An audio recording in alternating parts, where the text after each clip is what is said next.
ये सारे कष्ट जो पढ़े गए ना, सब आप ही लोगों में सब कॉमन कष्ट थे।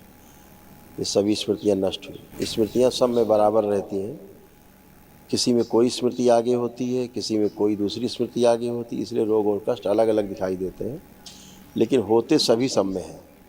ठीक है, अपने अपने ग्रह नक्षत्रों के अनुसार अपना अपना जन्म के समय का जो शरीर मिलता है उसका प्रभाव हमेशा आगे बना रहता है। ये ज्योतिषी गणना जितनी होती है वो शरीर को लेकर के होती है।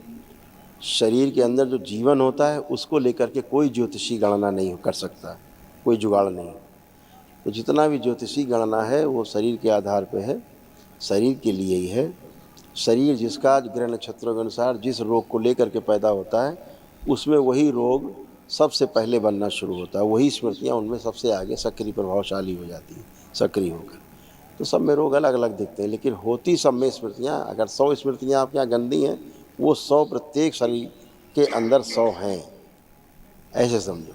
बस किसी में कोई एक नंबर वाली स्मृति आ गई है तो वो वाला रोग दिखता है, क्योंकि उसमें उस प्रकार के रोगों के कष्टों के कारण बने हुए हैं शरीर में ग्रह नक्षत्रों के अनुसार। किसी में 9 नंबर की स्मृति काम करती है तो उसमें उस तरह की स्मृति के कारण मौजूद है शरीर में फैलने के, इतनी बात होती है। तो क्या होता है, शरीर स्मृतियाँ एक साथ नष्ट होती हैं, इसीलिए आपके सभी रोगों कष्टों की स्मृतियाँ नष्ट होती हैं, तो आपको तुरंत आराम मिलता है। ठीक है, सूक्ष्म शरीर में ही स्मृतियाँ सबसे पहले फैलती हैं रोगों की।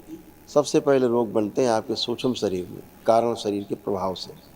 सूक्ष्म शरीर में जब रोग बन जाते हैं तो धीरे धीरे फिर आपके स्थूल में दिखाई देना शुरू होते हैं।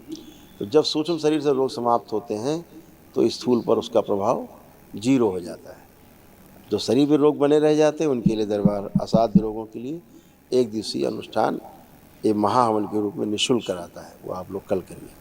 ठीक है, खुश रहो, क्योंकि जो आपके सब घाव थे, जलन होती थी, सब अब नष्ट हो चुकी। अब ना आपको घाव महसूस हो रहे हैं ना आप जलन हो रही है। खाना खा तो उल्टी आ गई जी। यस, अब वो कुछ नहीं हो रहा है। खा सकते हैं जी? प्रसाद खा के देख सकते हो, कोई ना उल्टी होगी ना जलन होगी। दो थोड़ा सा इन्हें खिलाया जाए।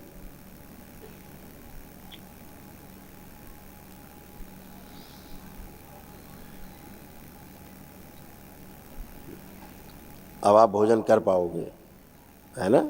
ठीक है, खुश रहो, प्रसन्न।